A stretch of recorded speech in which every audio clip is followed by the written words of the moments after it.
Hello everyone and most welcome to 694. I'm recording here at the Djupedals Fornborgar as the ancient Bronze Age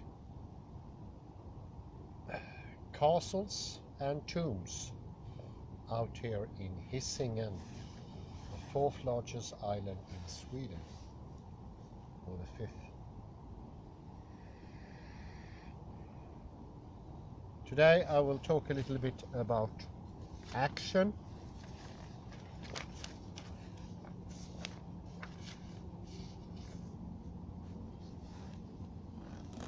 So this is 694, I need to say, age 694, most welcome. And I titled the lecture, Live Like a Verb, Not an Object. A verb cuts right through the distinction between subject and object. It doesn't discriminate between subject or object, mind nor matter, interior, exterior, reflection, reflected upon, sign, signifier, and signified.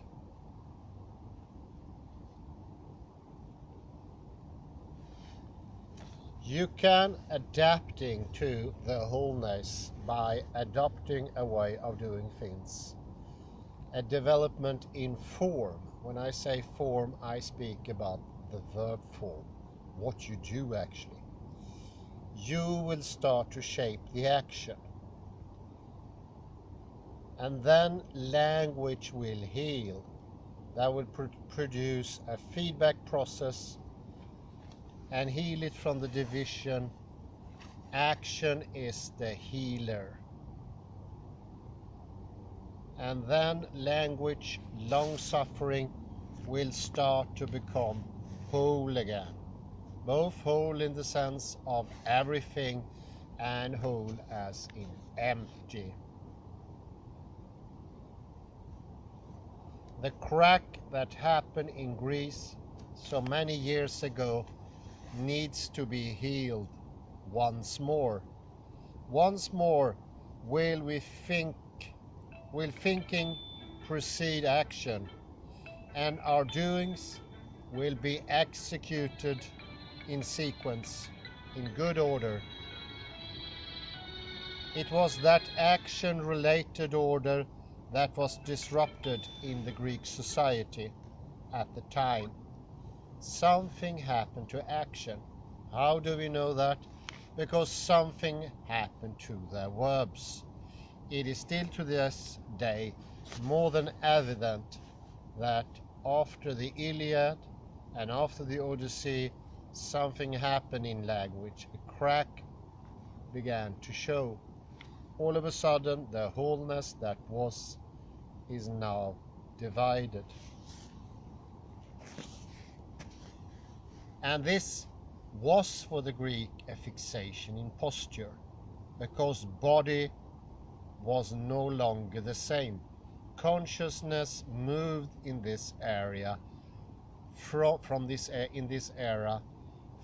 the body to the head. And when I say head, I don't mean literal head. I mean head is in transcendent, away, not of this world, not of another world as well, no world.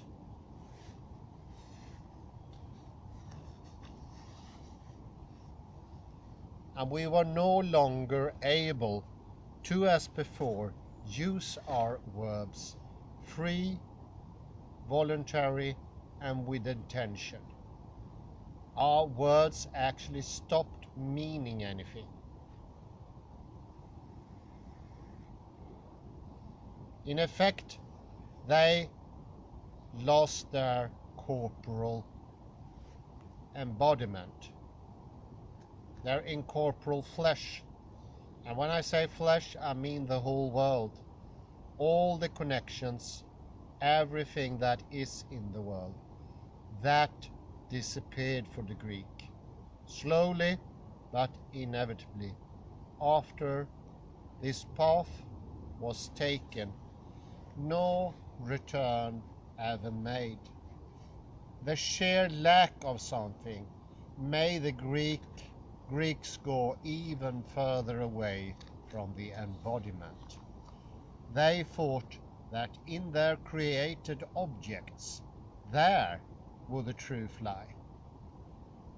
They were actually looking in the wrong direction, exactly like a person lost at sea tries to find land by looking to the sun.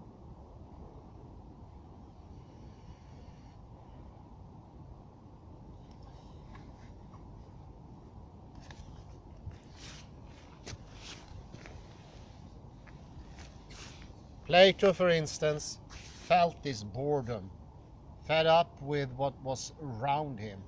He wanted a clearer, more livelier, fulfilled life, because we feel the lack. That lack is felt from the body, and it penetrates every aspect of our being. So it was for Plato. But he listened to the cry from the body, from the world, but he thought that the cry meant something else. He thought that it meant that he had to go in further into the objects. He was reaching out. He was exteriorized.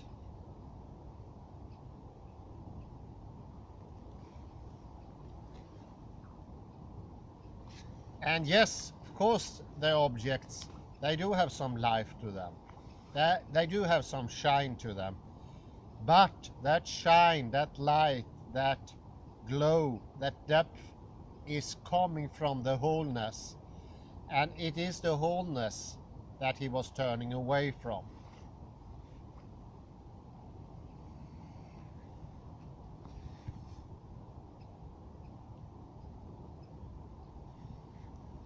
He heard the cry, but he interpreted it the wrong way.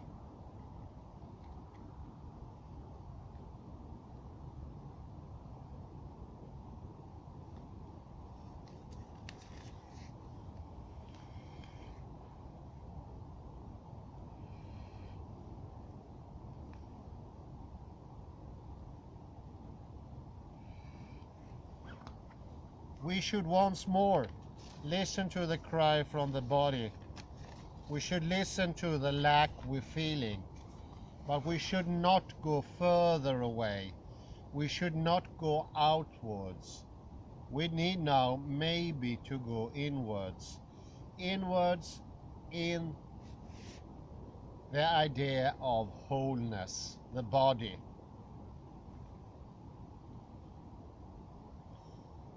And we need to get back to the direction we once had, to make the body full again, to make the body active. And then we can cease our clinging to our self-created objects. They will not lose their glows. That glow will intensify. It will get intenser and intenser. In the end, they will turn out to be the subject. Informed objects with all their glow, with all their depth, that is the wholeness. It's another way of looking at the objects. It's an opener way. It's a more spacious way. Boundless, if you want. And now the objects going to be more real than they were before. That is the direction to take.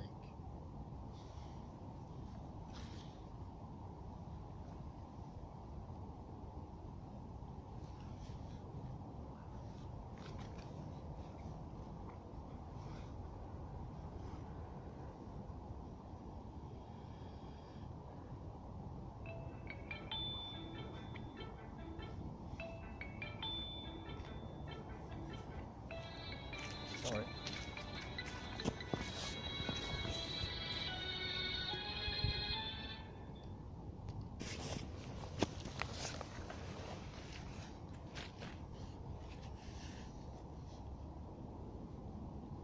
The construction of the objects are a tendency to hold on to something continuous and permanent, and therefore they want the objects to be permanent and durable.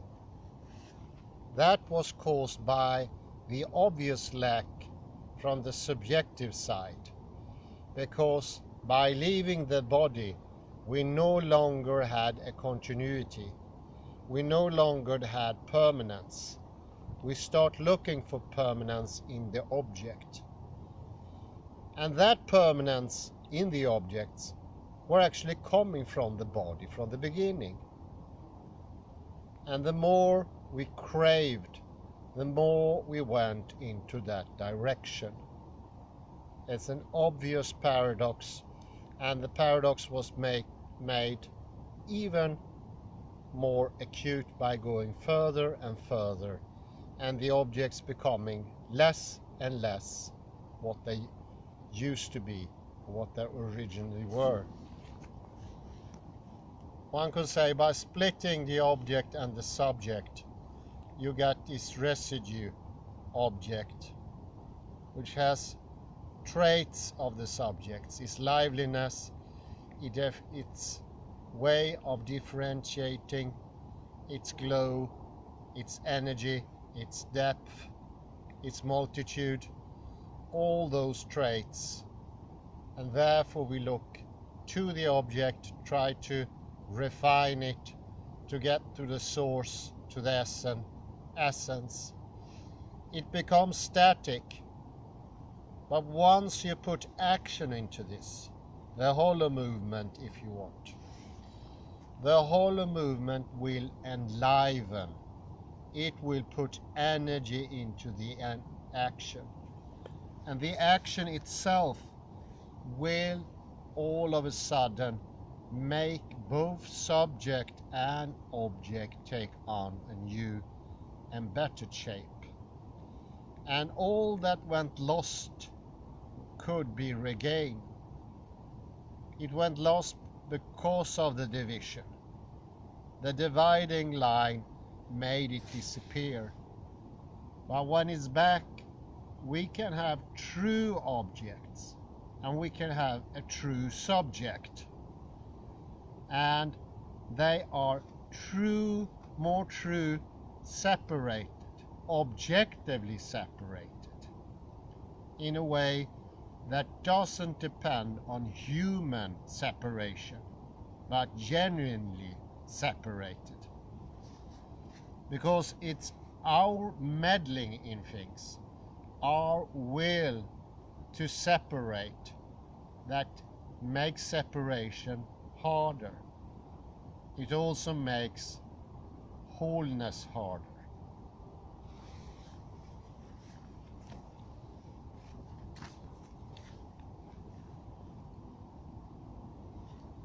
The same tendency is in time.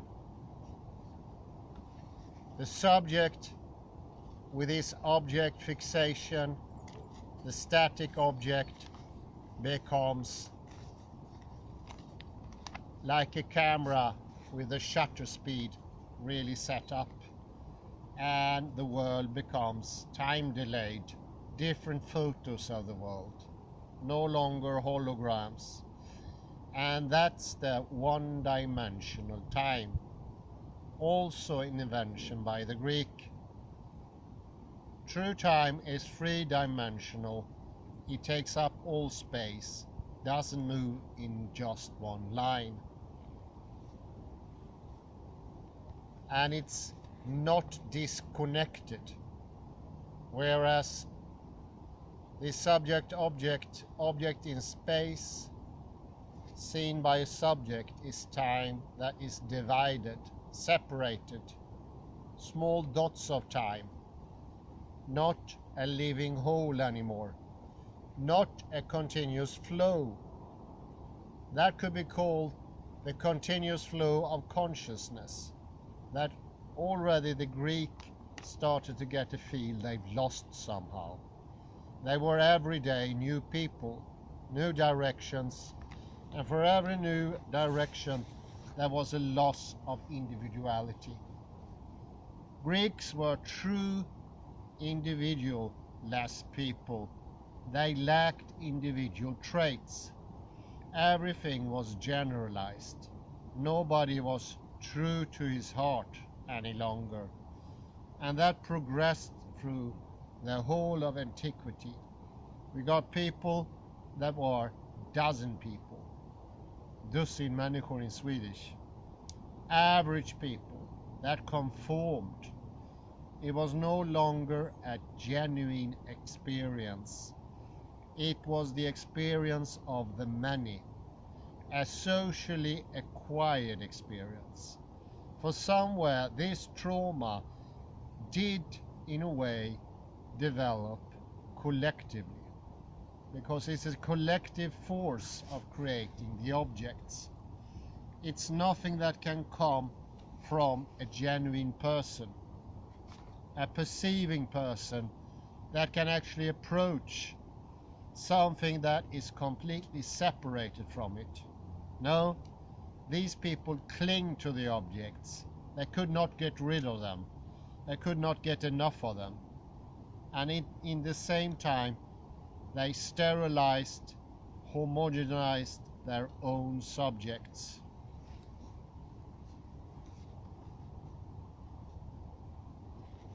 We need to let the verbs come back in action. The verbs are the solution. They show the action. They show where it's going. It's the same with the Alexander technique. Learn to use your back first, because that's the force of the movement. In the same way, language works only with an intention. It's the intention that brings the words to life. That is the direction. It's the intention that brings our thoughts to life, to make them full, vivid, clear, decisive. One could almost call those verb thoughts, action thoughts. They lead to action. They don't lead to lack of action, passivity, sitting in the theater and observe. The ground for the word theorize, not being in the word anymore. The word is but a play, as Shakespeare said, but here for the Greek it became a play of life. It was no longer vivid, real, of flesh. This became something unreal, something that existed beyond observation, not of this world, not with smell, not with feel, not with touch, not with nothing. A ghost world. And what did we have in this ghost world? This had been world, has been world. Well, there we had the zombies. The no longer living subjects. The no longer metabolizing subjects.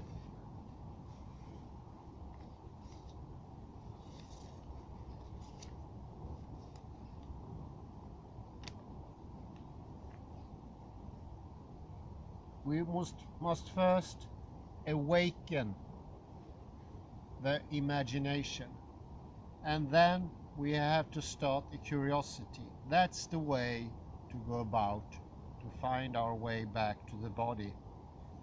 Only the paradoxes can start this process of healing. The paradoxes actually contain knowledge. We learn from them, whereas in ordinary philosophy they are just problems to be solved. Here, paradoxes are the learning thing that start us going on our way. Next step is going to the body. And I think a couple of key locks need to be open. One and the many is one of those. I'm start thinking again of Bertie, Sir Bertie, or Lord Bertie was, sorry, Lord Bertie. He never understood that individuality also was a property. He just assumed that things in the world were individual without having a property. I think that was the greatest mistake. And that hindered people in the West during the millennia to be true individuals. Because we can only be truly separated if that property of separatedness is coming from the whole. That's one of the most important keys to open the first lock, I'd say. Otherwise you'd be stuck somehow. You'd be thinking you disappear, when in reality you get stronger, more individual. That's actually the only purpose of life. Individualization. To become true and individual. Well, the sun is setting in this beautiful spot, and I think it's time to round up. I say thank you very much for listening, and have a pleasant afternoon.